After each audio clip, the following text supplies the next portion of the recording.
Hello and welcome to the Aid Station. I'm Chris Robb and excited today to be heading down to Sydney in Australia to meet Chris McCormack, triathlon legend and currently CEO of Mana Sports and Entertainment Group. G'day Macca, great to see you. Good to see you from Sydney. It's not where I would usually be ringing in from, but it's nice to be back in my place of birth. It's lovely. Yeah, interesting down there in the Shire, beautiful part of the world. It's pretty cold there at the moment. You took your jacket off as we got started. But I guess maybe start by telling a little bit about your background. I'm sure many people watching will know you, but tell us a little bit of the story for those that don't, please. Oh, when I was a lot skinnier, probably about a decade ago, I was a professional triathlete. I turned professional in 1995, won world championships at ITU level and migrated up to Ironman, won the Hawaiian Ironman a couple of times and retired in 2012. To the sheer relief of my wife, who was literally over it by that stage. We had 3 children and traveling around the world with them was very, very tough. And I moved to Asia to head up Tanyapura, which was a big sports property in Phuket. And I've been residing in Phuket since then, 2013. And I left Tanyapura after 4 years as the executive chairman. And we started a company called the Mint Group, which was McCormack Incorporated. So not too adventure. I don't have much in what do you call that, like creativity, but and that ultimately built the Bahrain Endurance 13 team. We built the triathlon and cycling team for the Royal Family of Bahrain. We ended up building Super League, which is a sports league in the triathlon space, and now we're working with the Phoenix team at the moment, which is great. So yeah, been a busy 20 years, but that's pretty much all I've been doing. Fantastic, mate, creating things and growing them and having lots of fun doing the stuff that you love. And I guess, doing the stuff that you love, albeit currently from your house down in the Shire. What's life been like? You were saying before we started recording that you went back to Oz, I think you said end of February, and you've been there and not had a chance to go far. What's been going on? Yeah, I came down here in just the beginning of Feb to set up a boat trip with a group of Americans that were coming down here, but we're always anticipating being back in Phuket. My eldest daughter is at boarding school here, so we do spend a lot of time in Sydney, so we have a home here. And we'd just gone through from December, the virus sort of popped up in Asia, and I was spending a lot of time at the office in Singapore, and anyone who was living in Singapore knew we were very, very aware of the virus, but in no way did I ever imagine it would hit the world in the way it has. And literally between February and March, being here in Sydney, I did a couple of trips to New Zealand and to Jakarta. By March, I dragged my family back here from Thailand because I was a bit uneasy. And 2 weeks later, Australia shut down. So we've been locked here ever since. And the repercussions of that on business has been immediate and massive. I'm sure as everybody who's in this sports space would realize, events around the world were stopped. So for the teams who are running, both cyclists and triathletes, there is no events for them to compete in. For a league owner like myself, where we run events around the world and athletes are relying on our events to compete and participate, those events immediately came to a halt. So it's been, despite being locked down here in Sydney, the most difficult thing, it's been probably the busiest I've ever been trying to go through this whole process and working at obscure hours of the evening because I'm trying to stay in touch with our offices in London. So work for me starts around 6 p.m. at night and I finish about 2:33 in the morning. So probably not the healthiest, but it's, it's oftentimes like this, you come out the other side and you realize it's the power of the team that you've got working with you. So I can only sing praises for the entire team that we have with Super League and in the Mana Group. Yeah, and I guess you've been through plenty of adversity in your life and adversity on the courses while you've been participating, and you come out the other end, you learn about your stuff, you learn great lessons to move forward. Is there anything particular that you've learned about yourself that you didn't know already from all those lonely hours on the road, being caught up at home with 3 kids around you and spending more time with the family? Well, I've always known my wife's a legend because, she's really taken the brunt of parenting when I was a professional and now, but really getting to understand how difficult that is when you're always around the house and how stable and easy she does it has been a big learning curve for me. But I think I appreciate more in this time, how busy I've been and how much being active and busy and being able to action things on my own terms. And what I mean by that is, life's pretty good here in Australia at the moment, but not being able to move around not that I want to, but the feeling that I can't has created, I guess, some mental, I've struggled with that. On some days I'm really upbeat and go, oh, everything's going to be all right. And other days I sit there and think, oh, what's the point? Like, when's this going to end? So I do feel that they're, mentally, I guess mental health has been an issue for many people out of this. But for myself personally, I've learned a lot from that space on relying on the family and relying on and putting a lot of trust in my team, because usually you're in a room, you're talking with them, and you're actioning and solving problems as a group. Sure, we do that on Zoom, and sure, it's the same. But when you feel like you're a little bit disconnected from the problem solving at points, and this time difference for me has made things hard. Where I know in the beginning I was, really pushing some of my staff. Have you done that? Have you done that? And they were like, dude, step off, man. Of course I've done it. But I was always there, that I never realized a lot of the things.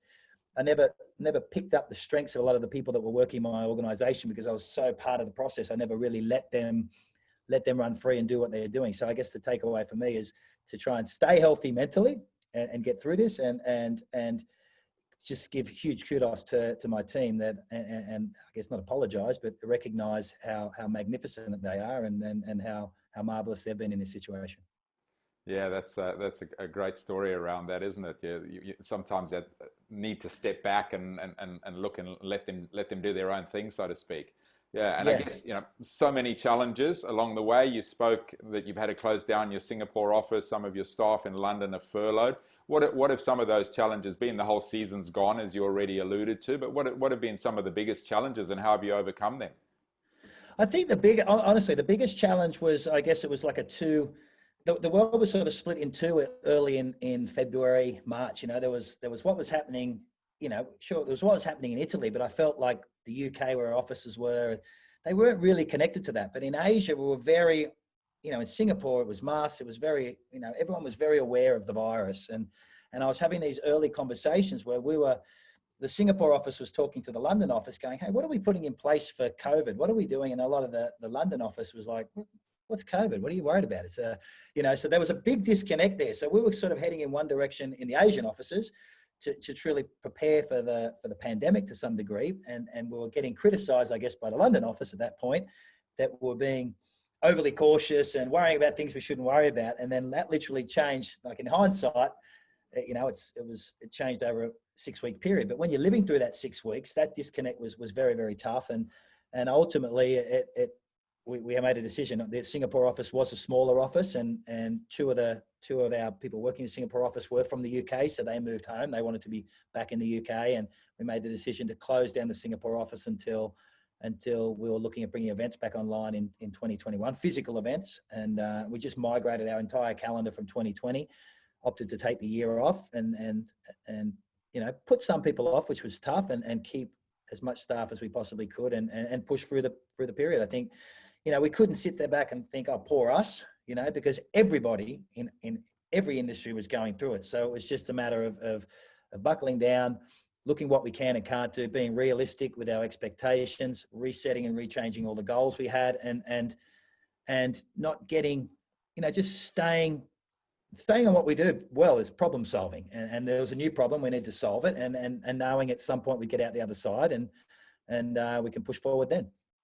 Yeah, and I think, a lot of leadership in that, obviously, and I always like to talk about leadership on the aid station. One of the things you've done is obviously make those key decisions, which is tough, and then moving into talking pivoting and maybe an opportunity to talk about some of the new initiatives that you've got going. But before that, some leadership principles that you might want to share with people that are watching. Any particular things that you apply in that leadership role that you've applied to this process? I think the big, as I guess the leader of the organization, I think I've probably learnt more out of this than a lot of my staff, to be quite honest with you. I realize that I am a control freak to some degree, and giving that autonomy to my staff in a lot of the meetings we're having now, and taking on the feedback because it's been forced upon me, because I'm the isolated one.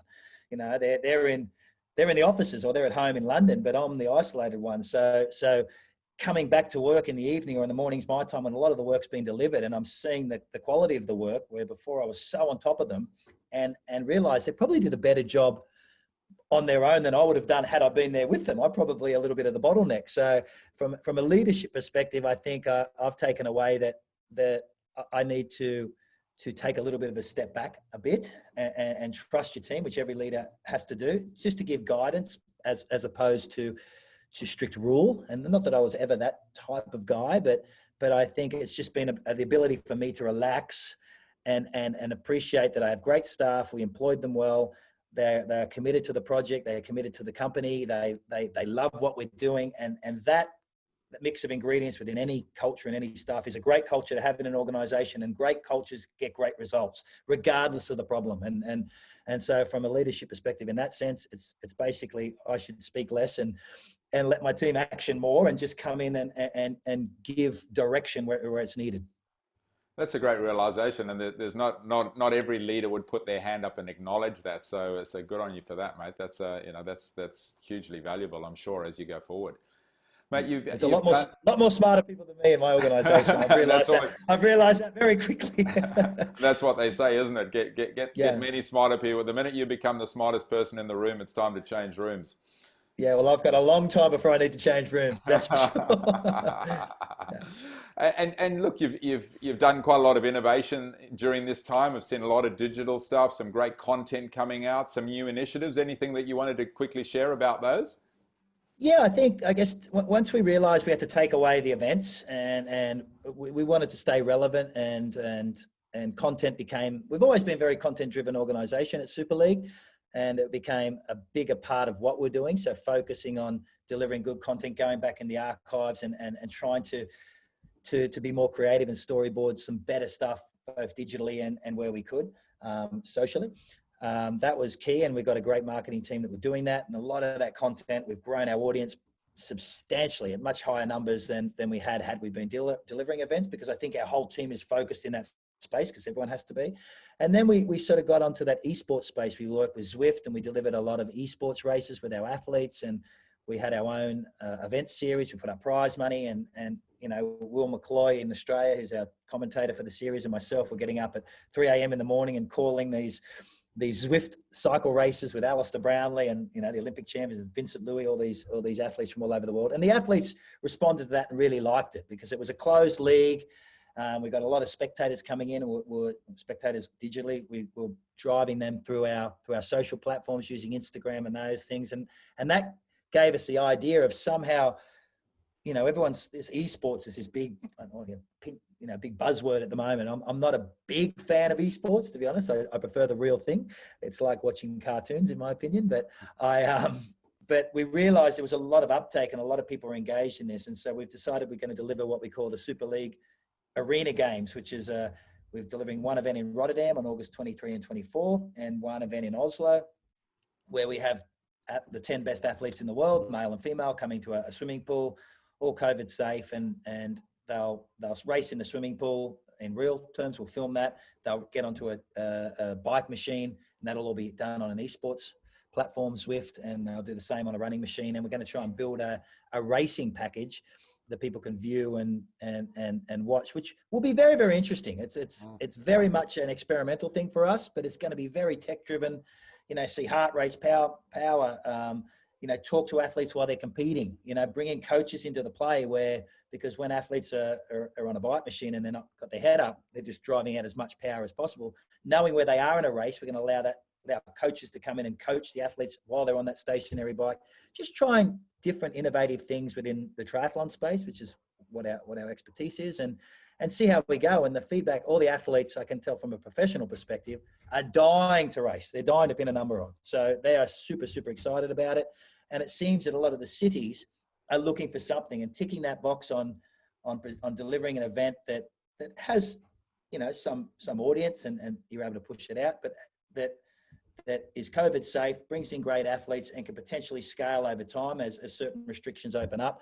I think there's an appetite for that. So we figured, why not venture down this path? So I'm excited to see how that goes with the team. I unfortunately will not be there. Whether you speak to the team and they say that's a good thing or a bad thing, we'll find out on August 23rd. It sounds great and interesting. Again, there's been so many virtual events, but not many of the blend, and it'll be very interesting to see how that goes. Yeah, it's that mix. It could be the first ever world championships in that space. That's sort of the direction we want to go, where we mix the reality and the virtual. which is the only way at the moment you can deliver a triathlon, because there's no virtual swimming experience. Yeah, As of exactly. Yeah. yeah. Oh, that sounds great.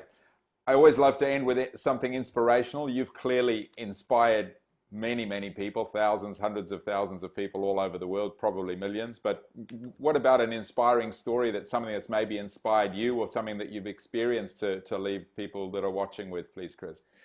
Oh, an inspiring one. In what sense? An inspiring one that got me into the sport, or just an inspiring story? Anything that's inspiring story, yeah. Or what got you into the sport, or what you've seen whilst you've been participating, maybe another participant, or anything along those lines. I always tell a story that because I try and tell this to a lot of the young guys that are working with us at the moment, and why we deliver the events we do, and why events are important, and why, you know, a lot of amateurs may not say why I think professionals are important, why Olympics are important, why sport is important in the culture. And I always take myself back to 1984. I was 10 years of age, and the Los Angeles Olympics were on television, and an athlete by the name of Sebastian Coe was going for his second Olympic gold medal. He'd had a terrible 1983. And in Australia, we have an amazing commentator called Bruce McAvaney. And I was just old enough to start to understand what the Olympics were, and understand these heroes are on television were the best in a certain field. You're 10 years of age, you're starting to understand that, but you don't quite grasp it.